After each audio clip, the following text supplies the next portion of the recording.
Hello friend, भारतीय study compass में आपका स्वागत है। चलिए इस वीडियो में बात करेंगे सिविल इंजीनियरिंग का जो 5000 क्वेश्चन का सीरीज स्टार्ट किए हैं, इसमें कवर करेंगे आरसीसी, जिसका ये पार्ट थर्ड है, जिसमें टोटल 70 क्वेश्चन डिस्कस करेंगे। मैं बता दूं, इसमें मैंने जितना भी क्वेश्चन सेलेक्ट किए हैं आईएएस का प्रीवियस ईयर पेपर 1995 से 2020 तक का जितना भी बेस्ट सेलेक्टेड क्वेश्चन था उसको क्या किए, कवर किए हैं। इसके बाद जो है प्री स्ट्रेस का जो इसका एक पार्ट बच गया उसको हम क्या करेंगे, प्री स्ट्रेस का अलग से कवर कर देंगे। उसके बाद जो एक दो पेपर मेरा बच गया उसको हम क्या करेंगे, जल्द ही कवर करेंगे। तो ये जितना भी वीडियो है सभी हेल्पफुल होगा सभी सिविल इंजीनियरिंग के अपकमिंग एग्ज़ाम के लिए, यानी सिविल इंजीनियरिंग का जितना भी आने वाला एग्ज़ाम है। तो प्लीज़ वीडियो को लाइक करें, शेयर करें एंड चैनल को सब्सक्राइब करना ना भूलें, क्योंकि आप लोग के हेल्प से ही मोटिवेशन मिलता है वीडियो बनाने के लिए। तो प्लीज़ हेल्प ज़रूर करें। और जिनको स्पीड लगेगा वीडियो का स्लो या ज़्यादा, आप अपने अनुसार मैनेज करके देख सकते हैं। तो चलिए स्टार्ट करते हैं। इस सेट का पहला क्वेश्चन देखेंगे, what is the assumption in the steel beam theory of doubly reinforced beam. देखिए बात कर रहे हैं यहाँ पे स्टील बीम थ्योरी के अनुसार डबली रेनफोर्स्ड बीम का एजम्पशन क्या है। तो इसका जो सही हो जाएगा ये हो जाएगा सी, यानी stress in tension steel equals the stress in compression steel. ये क्या है, इसका एजम्पशन है। तो पहला का सही ऑप्शन हो गया, ये हो गया सी। उसको हम बात करें सेकेंड नंबर, सेकेंड में आप हमको मैच कराने के लिए दिया हुआ है लिस्ट 1 से लिस्ट 2 को। लिस्ट 1 में फार्मूला दिया हुआ है, बोल रहा है किसका फार्मूला है। तो ए में हम देखेंगे VU/BD, तो ये है किसका, नॉमिनल शेयर स्ट्रेस का। तो ए का सही हो जाएगा, ये हो जाएगा 3। उसको हम बी में देखेंगे 0.7 √FC के, तो इसका जो हो जाएगा ये हो जाएगा 1, यानी ये किसका, मॉडुलस ऑफ रप्चर का फार्मूला है। सी में हमको दिया हुआ 5000 √FC के, तो सी का जो हो जाएगा ये हो जाएगा क्या, 5, यानी मॉडुलस ऑफ कंक्रीट। और डी में हमको दिया हुआ 5FS/4 टॉबी, तो इसका जो हो जाएगा डेवलपमेंट लेंथ का, तो इसका हो गया 2। तो 2 का जो सही ऑप्शन हो जाएगा ये हो जाएगा ए, यानी ए का 3, बी का 1, सी का 5 एंड डी का 2। उसका हम बात करें थर्ड नंबर, थर्ड में यहाँ पे हमको दिया हुआ है what shall be the maximum area of reinforcement in compression and in tension to be provided in an RC beam respectively as per IS 456। देखिए बात कर रहे हैं यहाँ पे मैक्सिमम एरिया ऑफ रेनफोर्समेंट का, इन कंप्रेशन में बात करें या टेंशन में, दोनों में क्या होता है, इक्वल होता है, और ये होता है 4% के बराबर। तो इसका जो सही हो जाएगा ये हो जाएगा डी। ठीक है, उसका हम बात करें 4 नंबर, 4 में यहाँ पर हमको दिया हुआ है इन limit state design method the moment resistance for a balance section using M20 grade concrete and HYSD steel of grade Fe415 is given by M minimum limiting equal to KBD square। what is the value of K। देखिए बात कर रहे हैं यहाँ पे हमको moment का जो है फार्मूला दिया हुआ KBD स्क्वायर के टर्म में, बोल रहा है K का वैल्यू क्या होगा। तो देखिए हम यहाँ पे जानते हैं जो Fe415 के लिए ये जो मेरा लिमिटिंग मोमेंट का फार्मूला होता है ये होता है क्या, 0.138 FCK BD स्क्वायर के बराबर। ठीक है, तो यहाँ पे FCK हमको कैरेक्टरिस्टिक स्ट्रेंथ कितना दिया हुआ है, ये दिया हुआ है M20 की बात कर रहा है, यानी 20 है। तो यहाँ हम क्या करेंगे, 20 पुट कर देंगे, और इसको यदि हम मल्टीप्लाई कर दें इसको 0.138 से, तो ये जो मेरा निकल के आ जाएगा कितना, 2.77 BD स्क्वायर के बराबर। ठीक है, तो यहाँ पे हम देखेंगे इसका जो सही ऑप्शन हो जाएगा क्या, ये हो जाएगा बी। ठीक है, 2.76 यहाँ पे दिया हुआ है, तो अप्रॉक्स यहाँ पे हुआ क्या, 2.77 के बराबर। तो इसका जो सही हो गया ये हो गया बी। उसका हम बात करें 5 नंबर, 5 में हमको दिया हुआ है in RCC beams as the percentage area of tensile steel increase. देखिए बात कर रहे हैं RC बीम में जो हम percentage area of tensile steel increase करते हैं, तो उस केस में क्या होता है, एरिया ऑफ रेनफोर्समेंट इंक्रीज हो जाता है, तो moment of area below the neutral axis also increase कर जाता है। तो 5 का जो सही ऑप्शन हो जाएगा ये हो जाएगा ए, यानी depth of neutral axis increase है। उसको हम बात करें 6 नंबर, 6 में यहाँ पर हमको दिया हुआ है in the limit state method balance design of a reinforce concrete beam Gibbs. ठीक है, देखिए बात कर रहा है लिमिट स्टेट मेथड में balance design of a reinforce concrete beams Gibbs.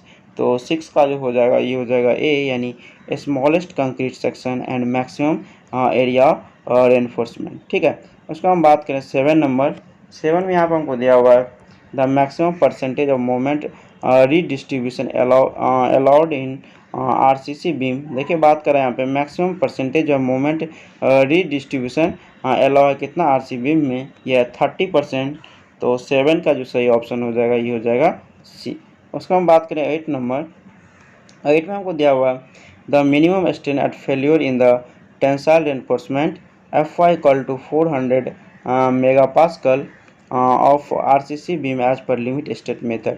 देखिए बात कर रहा है मिनिमम स्ट्रेन का, तो इसका जो हम फार्मूला जानते हैं, यानी मिनिमम स्ट्रेन जो है ग्रेटर देन होना चाहिए Fy बट्टे 1.15 ES modulus of elasticity plus होना चाहिए 0.002 से ज़्यादा होना चाहिए। ठीक है, तो यहाँ पर हमको Fy इक्वल टू कितना दिया हुआ है 400 दिया हुआ है, यहाँ 400 पुट कर देंगे।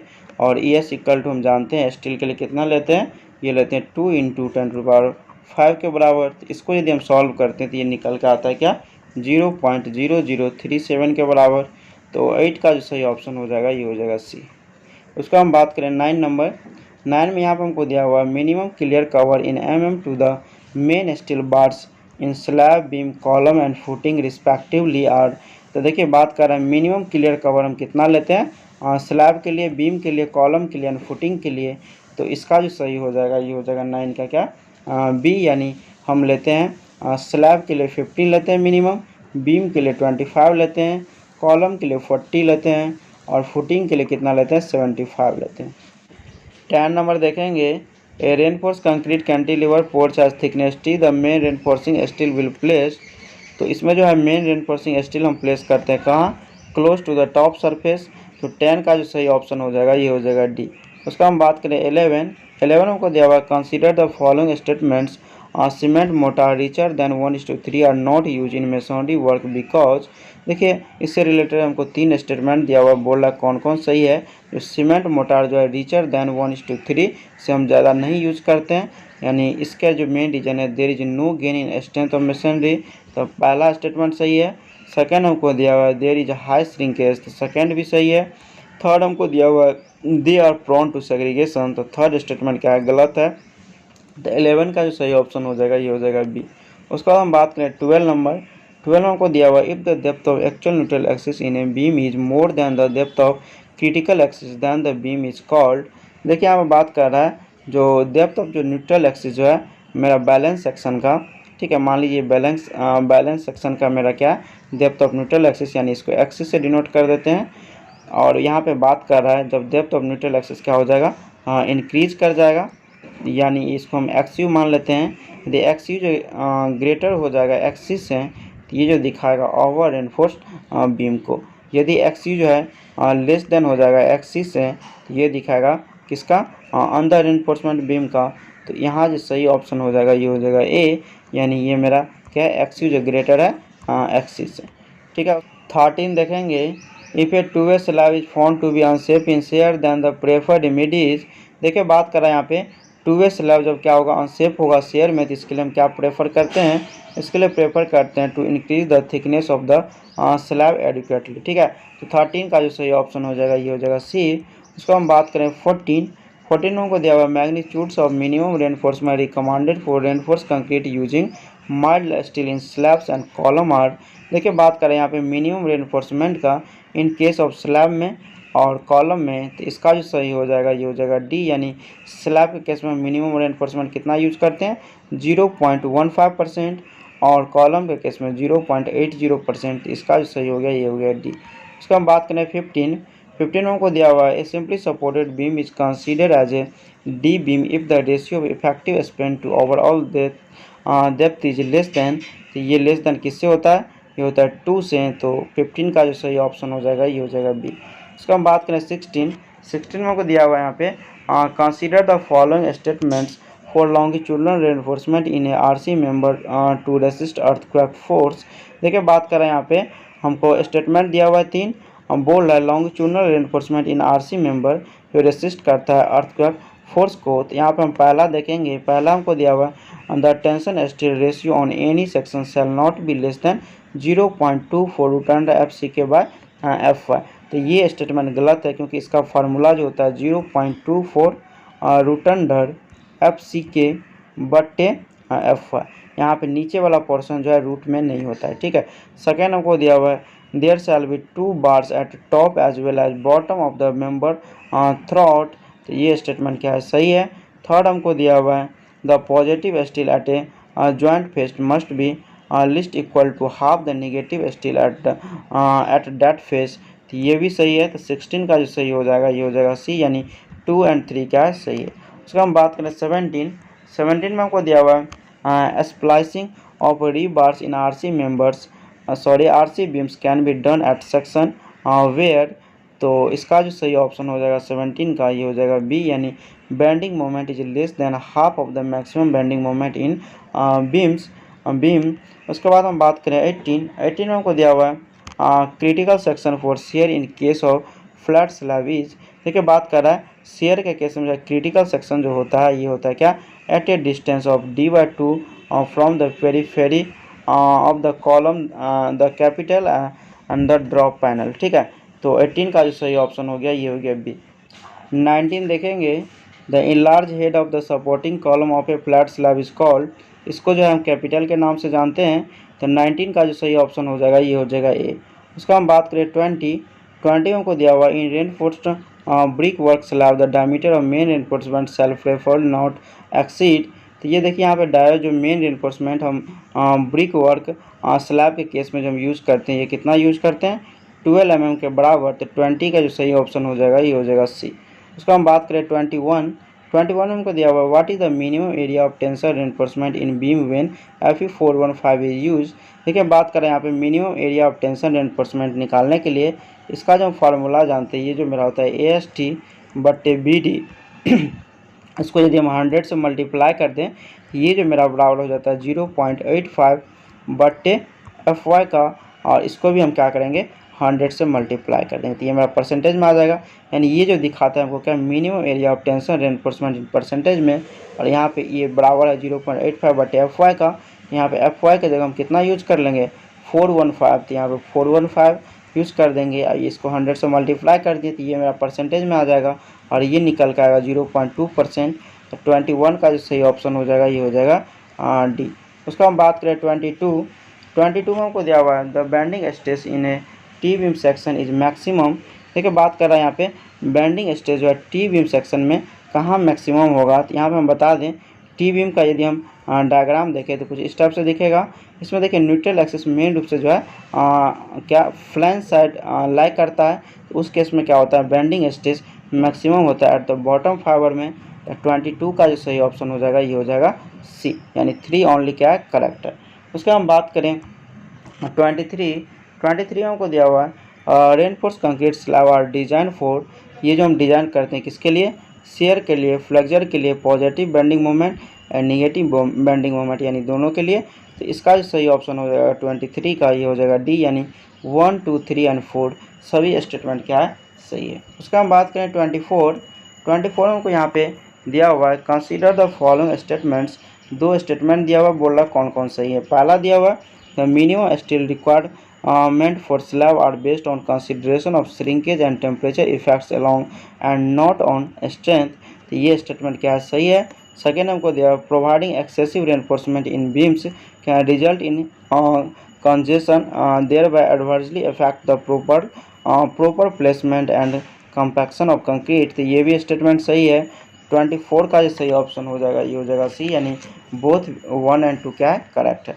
उसका हम बात करें 25 में को दिया हुआ the positive bending moment coefficient at the middle of the end span of a continuous one way slabs. देखिए बात करें यहाँ पे पॉजिटिव बेंडिंग मोमेंट का कोएफिशिएंट हमको बताने के लिए middle of the end span of continuous one way slab के केस में यहाँ पर हम बता दें जो देखिए इसके लिए जो है बेंडिंग मोमेंट कोएफिशिएंट जो हम यूज़ करते हैं डेड लोड के लिए कितना यूज़ करते हैं 1/12 यूज़ करते हैं, और यहाँ पे बता दें लाइव लोड के लिए कितना यूज़ करते हैं 1/10 यूज़ करते हैं। यहाँ पे हम लिख देंगे WL², यहाँ पे साथ में लिख दिए, यहाँ पे डेड लोड के लिए W लिख दिए, WD लिख दिए, और यहाँ पे लाइव लोड है तो यहाँ पे प्लस कर दिए 1/10 और हो गया लाइव लोड के लिए बेंडिंग मोमेंट कोएफिशिएंट। तो यहाँ पे लिख देंगे WL L² के L² कर देंगे। ठीक है, तो यहाँ पे यदि हम दोनों को एक साइड लिखें तो ये जो मेरा आ जाएगा क्या WD क्या 12 प्लस WL/10, और इसको हम बाहर लिख सकते हैं L² को। तो इसका जो सही ऑप्शन हो जाएगा 25 का ये हो जाएगा यानी ए, यानी डेड लोड के लिए कितना दिया हुआ है 12 है और लाइव लोड के लिए कितना है 10 है, तो इसका हो गया ए। 25 देखेंगे, the positive bending moment coefficient at the middle of the end span of A continuous one way slab is. देखिए हम बात कर रहे हैं पॉजिटिव बेंडिंग मोमेंट कोएफिशिएंट हमको बताने के लिए at the middle of the end span of A continuous one way slab के केस में। तो यहाँ पर हम बता दें डेड लोड के लिए हम कितना यूज़ करते हैं, 1/12 यूज़ करते हैं, और इसको हम मल्टीप्लाई कर देंगे dead load into L square के। लाइव लोड के लिए बात करें, इसके लिए हम यूज़ करते हैं 1/10 यूज़ करते हैं, तो ये हो जाएगा live load into L square के बराबर। इसको यदि हम अरेंज करके लिखें तो लिख सकते हैं 1/10 WL प्लस क्या 1/12 WD, और कोस्ट में हम दे सकते हैं एल स्क्वायर बार। ठीक है, तो इसका जो सही ऑप्शन हो जाएगा ये हो जाएगा ए।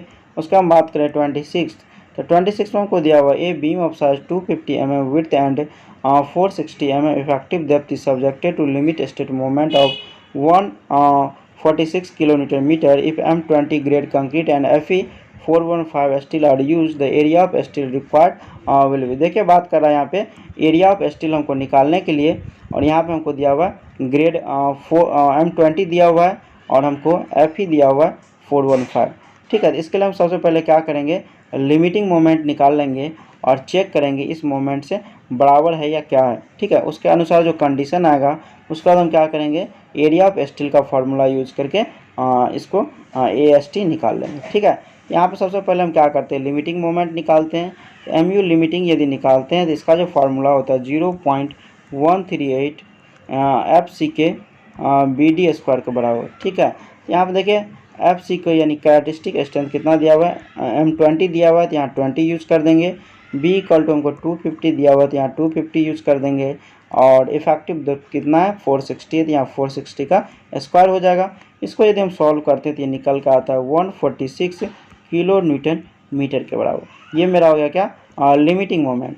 तो हमको जो पहले से मोमेंट दिया हुआ है 146 ही दिया हुआ है, यानी सेक्शन जो डिज़ाइन होगा किसके लिए, बैलेंस सेक्शन के लिए। अब यहाँ पे हम क्या करेंगे, AST का फार्मूला यूज करेंगे, यानी AST इक्वल टू ये जो मेरा हो जाएगा FCK बटे 2FY, कोस्ट में हो जाएगा 1 माइनस रूट अंडर 1 माइनस 4.6 और इंटू M बट्टे हो जाएगा FCK BD स्क्वायर। ये हो गया रूट के अंदर। ठीक है, तो अब यहाँ पे साइड में मेरा आ जाता है क्या, इंटू में ऑलरेडी यहाँ पे आता है क्या, BD। ठीक है, यहाँ पे जो मल्टीप्लाई करके यहाँ पे BD भी आपको लिखना पड़ेगा। ठीक है, यहाँ पे हमको FCK कितना दिया हुआ है, ये दिया हुआ है 20, FY इक्वल टू हमको 415 दिया हुआ है, तो यहाँ पे हम क्या करेंगे 415 पुट कर देंगे, और यहाँ पे मोमेंट हमको कितना 146 दिया है, 146 पुट कर देंगे, यहाँ पे 20 पुट कर देंगे। अब B का वैल्यू हमको पता है कितना होता है, कितना दिया हुआ है B और D। तो यहाँ से यदि हम सॉल्व करके निकालते हैं AST, ये जो मेरा निकल के आता है क्या, 1096.43 mm स्क्वायर। तो इसको हम अप्रॉक्स कितना लिख सकते हैं, 1100 mm स्क्वायर के बराबर। 26 का जो सही ऑप्शन हो जाएगा ये हो जाएगा C।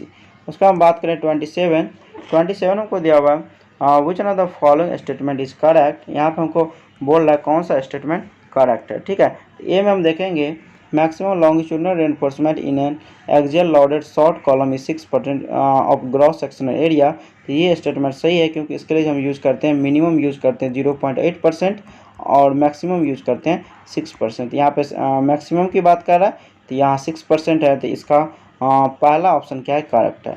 सेकेंड फिर भी हम चेक कर लेते हैं क्या, सेकेंड हमको दिया है column with circular section are provided transverse reinforcement of helical type only. तो ये कोई नेसेसरी नहीं है, जो हेलिकल टाइप ही हम रेनफोर्समेंट हम क्या करेंगे, प्रोवाइड करेंगे। ठीक है, तो ये मेरा गलत हो गया। थर्ड हमको दिया हुआ है spacing of lateral type can not be more than 16 time the diameter of the bar. ये भी स्टेटमेंट गलत है, क्योंकि इसके लिए 3 कंडीशन है, चाहे तो लिस्ट लेटरल डायमेंशन जो है मिनिमम होना चाहिए, या 16.5 जो लॉन्ग के लिए मिनिमम होना चाहिए, या 300 mm। इस तीनों में से जो मिनिमम होगा वो हम यूज़ करते हैं। तो ये भी स्टेटमेंट क्या हो गया, गलत हो गया। डी में दिया हुआ है longitudinal reinforcement bar need not be in contact with lateral ties. तो ये भी स्टेटमेंट गलत है, क्योंकि कॉन्टैक्ट होता है। उसके बाद तो इसका जो सही ऑप्शन हो जाएगा 27 का, ये हो जाएगा ए। उसका हम बात करें 28 हमको दिया हुआ है the limits of percentage P of the longitudinal reinforcement in A column. इसके लिए हम अभी डिस्कस किए थे, जो मिनिमम कितना यूज करते हैं 0.8% और मैक्सिमम यूज करते हैं 6%। इसका जो सही ऑप्शन हो जाएगा ये हो जाएगा सी। उसका हम बात करें 29 में हमको दिया हुआ minimum percentage area of HYSD reinforced in A 150 mm thick water tank will. तो इसके लिए जो मिनिमम परसेंटेज एरिया कितना लेते हैं, ये लेते हैं 0.24। तो इसका जो सही ऑप्शन हो जाएगा ये हो जाएगा डी। उसका हम बात करें 30 में हमको दिया हुआ the load carrying capacity of column design by working stress method is 500 kilo Newton the collapse load of column. देखिए बात कर रहे हैं यहाँ पे हमको कॉलैप्स लोड निकालने के लिए हमको वर्किंग लोड दिया हुआ है। तो कॉलैप्स लोड के लिए हम क्या करते हैं, कॉलैप्स लोड के लिए हम क्या करते हैं 1.5 से मल्टीप्लाई कर देते हैं वर्किंग लोड में। यहाँ पे 500 है वर्किंग लोड, तो ये जो मेरा आ जाएगा कितना 750 किलो न्यूटन के बराबर आ जाएगा। तो 30 का जो सही ऑप्शन हो जाएगा ये हो जाएगा सी। उसका हम बात करें 31 में हमको दिया हुआ है the reduction coefficient of a reinforce concrete column with an effective length of 4.8 metre and size 250 into 300 mm each. देखिए बात करें यहाँ पे रिडक्शन कोफिशिएंट हमको निकालने के लिए, तो इसका जो हम फार्मूला जानते हैं इसको हम CR से डिनोट करते हैं। ये जो मेरा होता है 1.25 माइनस L इफेक्टिव बटे 48 B के बराबर। ठीक है, यहाँ पर देखिए हम बात करें L इफेक्टिव हमको कितना दिया हुआ 4.8 मीटर। तो इसको हम क्या करेंगे mm में यदि हम लिखते हैं तो 4.8 हो जाएगा और यहाँ पे 10 टू द पावर 3 के बराबर हो जाएगा। ठीक है, इसको mm में यदि हम कन्वर्ट कर देते हैं तो, और यहाँ पे विड्थ हमको कितना दिया हुआ है mm में दिया हुआ है 250। यहाँ हम क्या करेंगे 250 पुट कर देंगे और इसको यदि हम सॉल्व करते हैं तो निकल के आता है क्या 0.85 के बराबर। ठीक है, ये मेरा हो गया क्या रिडक्शन कोफिशिएंट 31 का जो सही ऑप्शन हो जाएगा ये हो जाएगा बी। उसको हम बात करें 32 हमको दिया हुआ है यहाँ पे इन ए डीप ग्रेन कंटेनर। तो इसका जो सही ऑप्शन हो जाएगा 32 का ये हो जाएगा डी, यानी the vertical pressure increase continuously will the horizontal pressure approaches a limit. ठीक है, उसका हम बात करें 33 में हमको दिया हुआ the maximum spacing of vertical reinforcement in RCC wall should not exceed. ये कितना से एक्सीड नहीं करता है, तो इसका जो हो जाएगा ये हो जाएगा डी, यानी 3 times the thickness of the wall. ठीक है, तो इसका जो सही ऑप्शन हो गया ये हो गया डी। उसका हम बात करें 34 में हमको दिया हुआ है lateral ties in RC column are provided to resist. तो देखिए यहाँ पे बात कर रहे हैं लेटरल टाइज हम प्रोवाइड करते हैं RCC कॉलम में, तो जो रेसिस्ट करता है कौन चीज़ से, ये करता है buckling of longitudinal steel bars से। तो इसका जो सही ऑप्शन हो जाएगा ये हो जाएगा सी। उसका हम बात करें 35 में हमको दिया हुआ है earthquake cause horizontal and vertical acceleration in the masonry structure. The magnitude of the force induced in the structure depends on the। तो ये जो डिपेंड करता है किस पे, मास ऑफ द स्ट्रक्चर पे। तो 35 का जो सही ऑप्शन हो जाएगा ये हो जाएगा डी। उसका हम बात करें 36 में हमको दिया हुआ है in an axially loaded spirally reinforced short column the concrete inside the core is subjected to. तो ये जो सब्जेक्ट करता है कौन सी, ट्राएक्सियल कंप्रेशन। तो 36 का जो सही ऑप्शन हो जाएगा ये हो जाएगा सी। उसका हम बात करें 37 हमको दिया हुआ cross sectional area of metal core in composite column should not be more than. देखिए हम बात कर रहे हैं cross sectional area of metal core in composite column should not be more than. ये किससे ज़्यादा नहीं होता है, तो ये होता है 20% से ज़्यादा नहीं होता है। तो इसका जो सही ऑप्शन होगा ये होगा डी। उसका हम बात करें 38 में हमको दिया हुआ in pedestal the factor by which the effective length should not exceed the least lateral dimension is. तो इससे कितना से एक्सीड नहीं होना चाहिए, और ये 3 से ज़्यादा नहीं होना चाहिए। 38 का जो सही ऑप्शन हो जाएगा ये हो जाएगा क्या बी। 39 देखेंगे Which of the following are the additional moments considered for design of cylinder compression member in lieu of deflection in x and y direction। देखिए बात कर रहे हैं यहाँ पे additional moment of design of cylinder compression member के लिए x and y direction में। तो x डायरेक्शन में जो इसका होता है PULE x स्क्वायर बटे 2000d, और यदि हम y डायरेक्शन की बात करें तो PULE y स्क्वायर बटे 2000b। तो इसका जो सही ऑप्शन हो जाएगा ये हो जाएगा सी। उसका हम बात करें 40 हमको यहाँ पे मैच कराने के लिए दिया हुआ है लिस्ट 1 से लिस्ट 2 को। यहाँ पे दिया हुआ मॉडुलर रेशियो, इसका हम फार्मूला क्या जानते हैं, ये होता है 280 बटे 3 सिग्मा CBC, और ये सिग्मा CBC जो है ये क्या है मेरा permissible compressive stress due to bending in concrete, यानी इस पर क्या है मॉडुलर रेशियो डिपेंड करता है। तो ए का जो हो जाएगा ये हो जाएगा 5, यानी permissible compressive stress due to bending in concrete. उसको हमको बी में दिया हुआ है क्या, ए का हो गया मेरा 5, बी में हमको दिया हुआ सेस्मिक फोर्सेज, तो बी का जो हो जाएगा ये हो जाएगा 1, यानी इंक्रीज ऑफ परमिसेबल स्ट्रेस। उसको हमको दिया हुआ सी में पेडेस्टल, तो सी का जो हो जाएगा ये हो जाएगा 2, यानी मिनिमम इसेंट्रिसिटी। उसका हम बात करें डी में हमको दिया हुआ कंपोजिट कॉलम, तो डी का जो हो जाएगा ये हो जाएगा 4, यानी मेटल कोर। तो इसका जो सही ऑप्शन हो जाएगा 40 का ये हो जाएगा यानी ए का 5, बी का 1, सी का 2 एंड डी का 4। इसका हम बात करें 41 में हमको दिया हुआ है what is the minimum number of longitudinals bar provided in reinforce concrete column of circular cross section. तो सर्कुलर क्रॉस सेक्शन के लिए जो minimum number of longitudinal bar हम प्रोवाइड करते हैं ये करते हैं 6, और रेक्टेंगुलर की बात करें तो रेक्टेंगुलर के केस में कितना 4 यूज करते हैं। तो इसका जो सही ऑप्शन हो जाएगा ये हो जाएगा सी। उसका हम बात करें 42 में हमको बोल रहा है square column section of size 350 mm into 350 mm in reinforced with 4 bar of 25 mm diameter and 4 bars of 16 mm diameter, then the transverse stress should be। देखिए बात कर रहा है यहाँ पे हमको क्या डाया निकालने के लिए और स्पेसिंग निकालने के लिए। तो यहाँ पे हम ट्रांसवर्स रेनफोर्समेंट में हम बात करें डाया ऑफ ट्रांसवर्स रेनफोर्समेंट का, तो इसका जो फार्मूला आता है मैक्सिमम होना चाहिए किससे 1/4 डाया ऑफ लार्जेस्ट लॉन्गिट्यूडनल जो हमको दिया हुआ है या 6 mm, इस दोनों में से जो मैक्सिमम होगा वो हम ले लेंगे डाया। यहाँ पे देखिए 1/4 है इंटू डाया हमको कितना दिया हुआ है, ये जो हमको दिया हुआ है ये दिया हुआ है 25 mm, यहाँ पर 25 पुट कर देंगे। इसको सॉल्व करते हैं तो ये निकलता है 6.25। तो हमको मैक्सिमम बोल रहा है इतना mm का, तो हम डाया यूज़ नहीं करते हैं, तो यानी इससे ज़्यादा हम कितना ले लेंगे 8 ले लेंगे। तो ये मेरा डाया ऑफ तो हो गया क्या ट्रांसवर्स रेनफोर्समेंट का। और यदि स्पेसिंग देखें तो स्पेसिंग का जो फार्मूला होता है स्पेसिंग का ये होता है मिनिमम होना चाहिए किससे लिस्ट लेटरल डायमेंशन, या दूसरा 16 into 5 minimum of longitudinal reinforcement, third हमको दिया हुआ है 300 mm, यानी इस तीनों में से जो मिनिमम होगा वो हम क्या करेंगे ले लेंगे। तो लिस्ट लेटरल डायमेंशन हमको कितना दिया हुआ है 350, और यहाँ पे 5 हमको कितना दिया हुआ है मिनिमम की बात करता है, यहाँ पे 16 mm दिया हुआ है। तो यहाँ हम क्या करेंगे 16 से मल्टीप्लाई कर देंगे, यहाँ पे 16 पुट कर देंगे तो ये निकल कर आएगा 256 के बराबर, यानी 256 mm मेरा क्या हो जाएगा स्पेसिंग हो जाएगा, क्योंकि तीनों में से बोल रहा है मिनिमम लेने के लिए। तो 42 का जो सही ऑप्शन हो जाएगा ये हो जाएगा क्या सी, यानी 8 mm डाया, और हम इससे क्या ले लिए 250 mm क्लियर स्पेसिंग ले लिए। ठीक है, क्योंकि इसका हम क्या करते हैं नियरेस्ट लेते हैं, तो इसका जो सही ऑप्शन हो गया ये हो गया सी।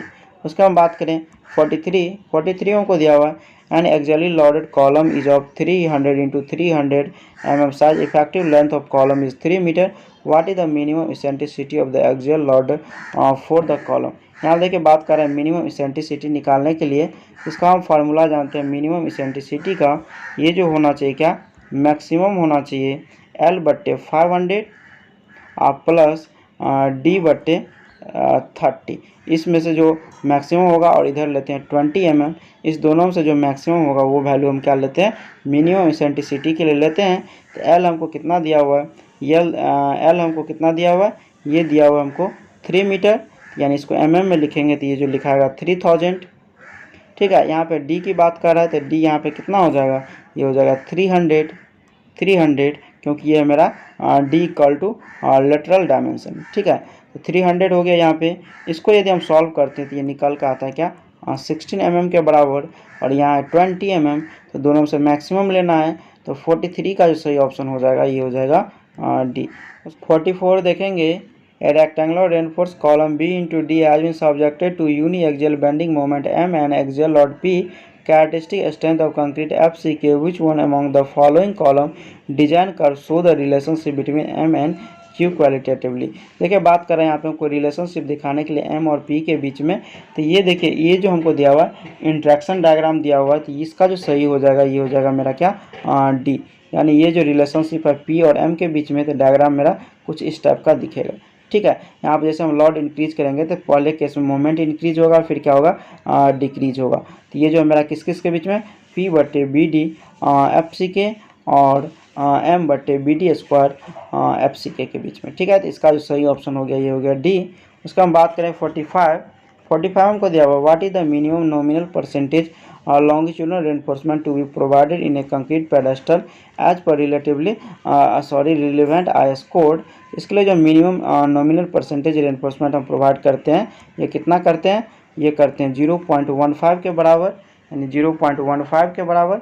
इसका जो सही हो जाएगा ये हो जाएगा C। उसका हम बात करेंगे नेक्स्ट में हमको 46 दिया हुआ the load carrying capacity of a column design by working stress method is 500 kilonewton, the ultimate collapse load of the column is. देखिए यहाँ पे क्वेश्चन रिपीटेड हो चुका है, इससे पहले भी ये क्वेश्चन हम देख चुके हैं, फिर भी यहाँ पे देख लेते हैं। अल्टीमेट कोलैप्स लोड जो होता है ये होता है मेरा क्या 1.5 टाइम्स होता है वर्किंग लोड के बराबर। तो यहाँ पे हम 1.5 इंटू क्या कर देंगे 500 कर देंगे, तो ये निकल के आ जाएगा 750।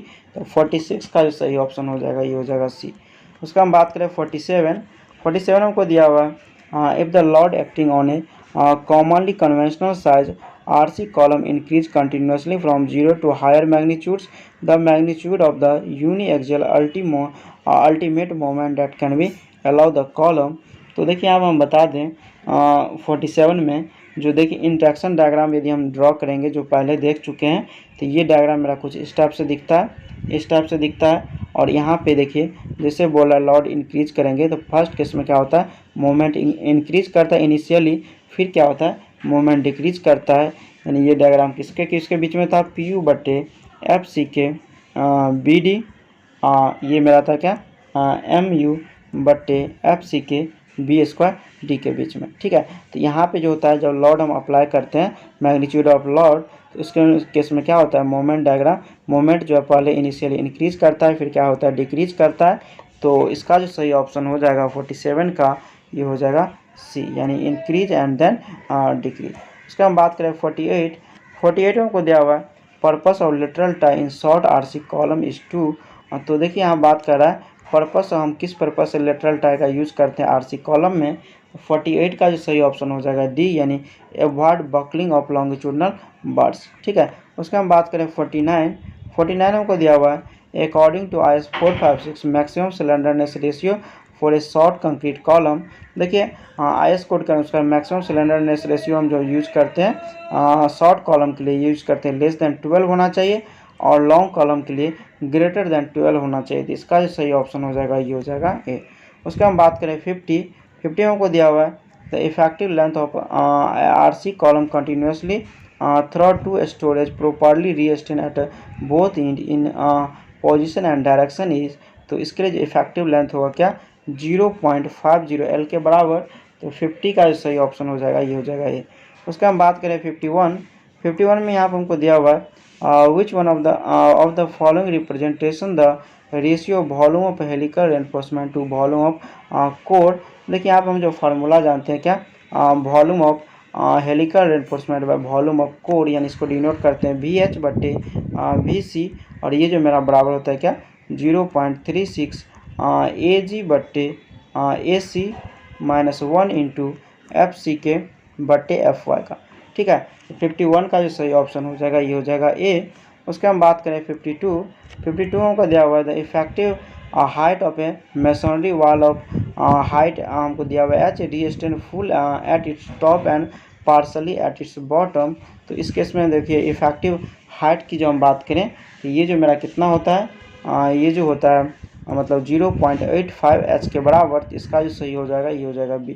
उसके हम बात करेंगे यहाँ पे 53 में बोल रहा है the effective length of a masonry wall stiffened by buttress on both end and continuously beyond this buttress at both end is.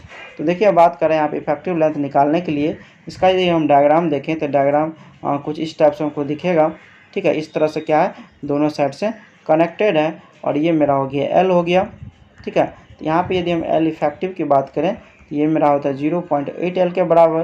तो 53 का जो सही ऑप्शन हो जाएगा ये हो जाएगा डी। 54 देखेंगे, a wall carries an axial load 12 kN per meter and also an eccentric load of 27 kN per meter at 72 mm from the central axis of the wall.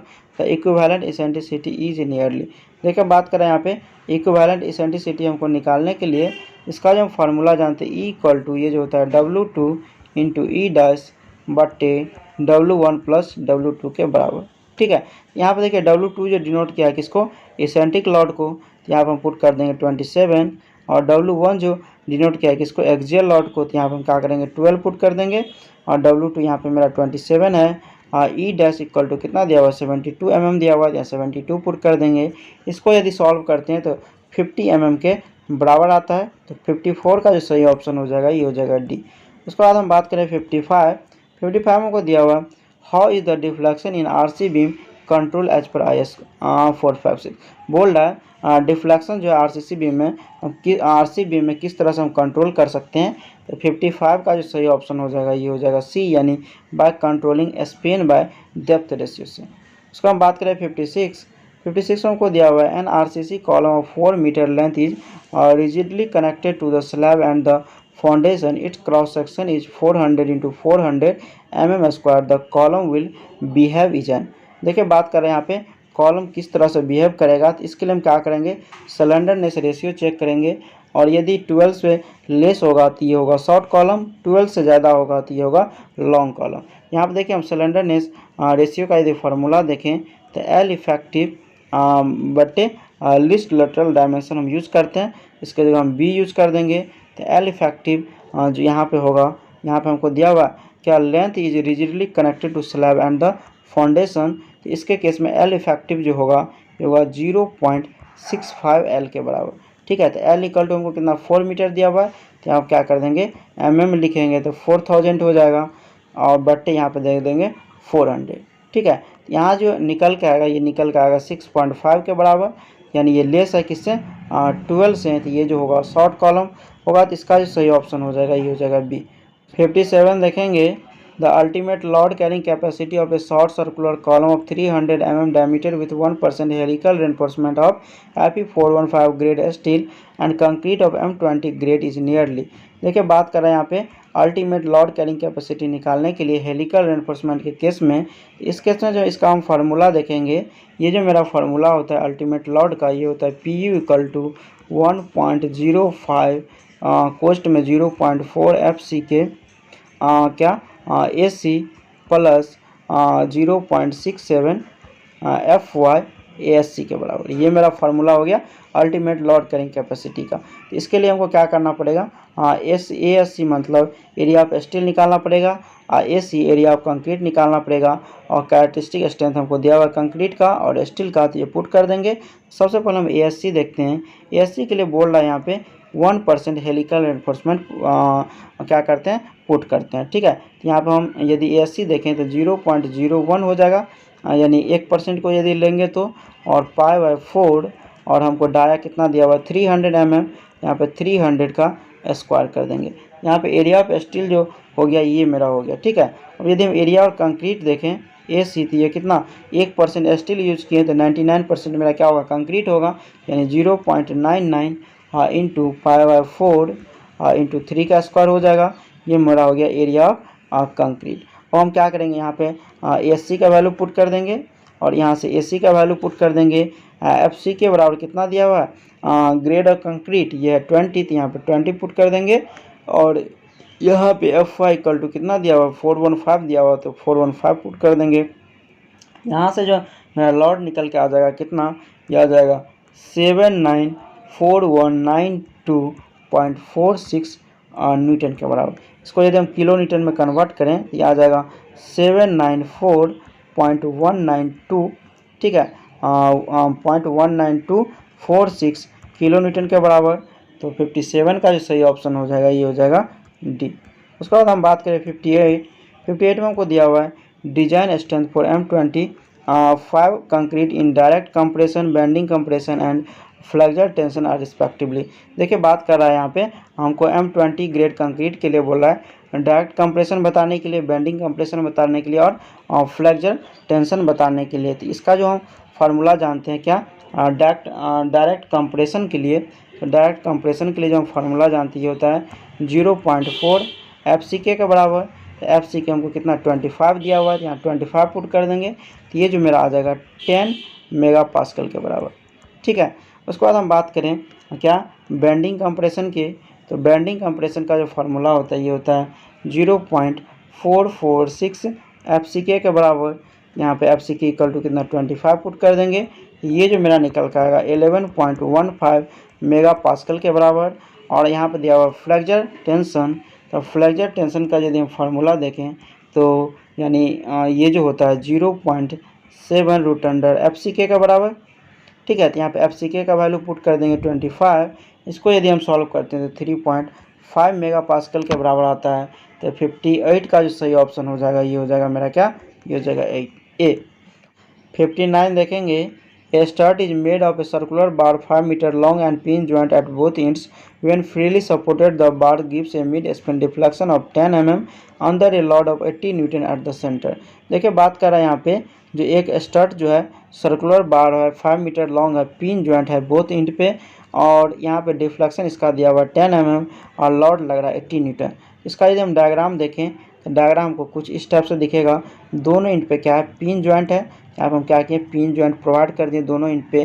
तो ये मेरा इस टाइप से दिखा, और इसका डिफ्लेक्शन कितना दिया हुआ है 10 mm दिया हुआ है, तो यहाँ पर हम 10 mm दे दिए। ठीक है, इसका 5 मीटर लॉन्ग है तो इधर हम क्या किए 2.5 दे दिए, उधर 2.5 दे दिए। इस पर लॉड कितना लग रहा है 80 न्यूटन लग रहा है, यहाँ पर हम क्या किए 80 न्यूटन का लॉड लगा दिए। ठीक है, तो यहाँ पे इस केस के लिए डिफ्लेक्शन देखिए ये किस तरह से दिख रहा है, सिंपली सपोर्टेड बीम की तरह।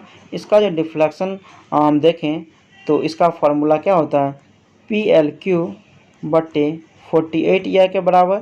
और इसका जो वैल्यू हमको डिफ्लेक्शन का दिया हुआ 10 mm, इसको यदि हम मीटर में लिखें तो 10 × 10⁻³ लिख सकते हैं। तो ये हो गया। यहाँ से हम क्या करेंगे EI कैलकुलेट करेंगे, और क्रिटिकल लॉड हमको निकालना है मेन रूप से, तो उस केस में हम क्या करेंगे EI का वैल्यू पुट कर देंगे तो वहाँ से इजीली निकल जाएगा। यहाँ सबसे पहले EI यदि हम कैलकुलेट करें, यहाँ पे P इक्वल टू कितना दिया हुआ 80 दिया हुआ तो 80 पुट कर देंगे, L इक्वल टू 5 दिया, यहाँ 5 पुट कर देंगे और 5 का क्यूब हो जाएगा। यहाँ से यदि हम EI निकाल लें तो ये मेरा निकल के आ जाएगा कितना, तो ये जो मेरा आ जाएगा 80 × 5 क्या क्यूब/48 × 10 × 10⁻³ के बराबर। हमको क्या किया इसी टर्म में इसको रख दिए। ठीक है, उसके बाद हम यदि देखें क्रिटिकल लॉड का फार्मूला, तो ये जो होता है मेरा क्रिटिकल लॉड का फार्मूला, लॉड का ये होता है π² EA/λ²। ठीक है, इसको यदि हम चेंज करें तो ये जो मेरा बराबर हो जाएगा किसका π² EI मिनिमम/L इफेक्टिव के स्क्वायर के बराबर। तो यहाँ पे EI का वैल्यू यदि हम पुट कर दें वो जो हमको दिया हुआ है, यानी कितना दिया हुआ है 80 × 5³/48 × 10 × 10⁻³ के बराबर। और यहाँ पे हमको π² दिया हुआ है, तो यहाँ हम क्या करेंगे π² आने देंगे।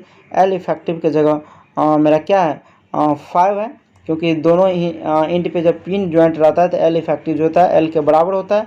यहाँ पे मेरा 5 का क्या हो जाएगा स्क्वायर हो जाएगा।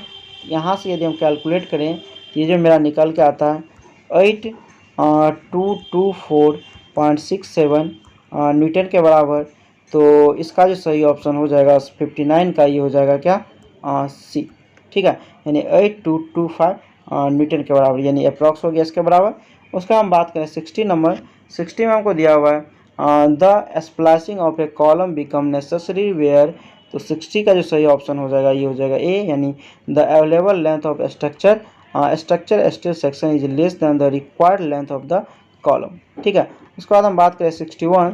तो 61 में हमको दिया हुआ है which are the following assumption are made with respect to Euler's theory applied load के लिए। देखिए बात कर रहे हैं यहाँ पे यूलर्स थ्योरी का जो एजम्पशन क्या है फॉर कॉलम के लिए। तो इसका यदि हम एजम्पशन बात करें तो इसके अनुसार जो है इट इज़ वैलिड है फॉर किसके लिए लॉन्ग कॉलम के लिए। ठीक है, पहला मेरा लॉन्ग कॉलम के लिए वैलिड है। दूसरा दिया हुआ है EI का वैल्यू जो है क्या होना है, यूनिफॉर्म होना चाहिए, एंड मटेरियल इज आइसोट्रॉपिक होना चाहिए। थर्ड जो है मेरा लॉड इज प्योरली क्या होना चाहिए, एक्सियल होना चाहिए। फोर जो है इसके लिए axis of short is perfectly straight होना चाहिए व्हेन जब क्या होगा अनलोडेड होगा, ठीक है। यानी इसका जो लेंथ जो होगा परफेक्टली क्या होना चाहिए, स्ट्रेट होना चाहिए जब इसमें अनलोडिंग होगा। 61 का यदि हम ऑप्शन देखें तो यहाँ पे देखिए statement 1 section of the column uniform, ये सही है। सेकेंड हमको दिया length of the column is very large compare to the lateral dimension, तो ये भी स्टेटमेंट क्या है इसका सही है। थर्ड देखिए direction stress in larger when compare with the bending stress, तो ये गलत है। 61 का जो सही हो जाएगा ये हो जाएगा डी, यानी 1 एंड 2 क्या सही है। 62 देखेंगे design of foundation for a large generator is guided primarily by, इसका जो सही हो जाएगा ये हो जाएगा ए, यानी फ्रीक्वेंसी। उसके बाद हम बात करें 63 में हमको फुटिंग का डायग्राम दिया हुआ है, बोल्ड है। Concrete pedestal made of M20 mix is so in the above figure, the 10 alpha value in the case will be. देखिए बात करें यहाँ पे 10 अल्फा का वैल्यू निकालने के लिए, तो इस केस के लिए जो हम 10 अल्फा का फार्मूला जानते हैं, ये जो होता है मेरा 10 alpha equal to not be less than equal to इसका 0.9 रूट अंडर 100 क्यू नॉट बट्टे FC के प्लस 1 का, ठीक है। ये रूट अंडर में है, यहाँ पे क्यू नॉट मेरा हो गया बेरिंग कैपेसिटी जिसका वैल्यू हमको 3 दिया हुआ है, 3 पुट कर देंगे। FC के यहाँ पे हम 20 ग्रेड की बात कर रहे थे, यहाँ 20 पुट कर देंगे। इसको यदि सॉल्व करते हैं तो मेरा ये 10 अल्फा जो है नॉट भी क्या होगा, लेस देन होगा किसका, 3.6 का, यानी इसका मतलब है इसे हम क्या करेंगे, ग्रेटर वैल्यू यूज करेंगे।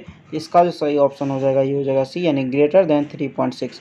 उसके बाद हम बात करें 64 में हमको दिया हुआ है given that phi is the angle of internal friction, P is the shape bearing capacity and gamma is the unit weight of soil, the maximum depth of foundation of a masonry footing is given by।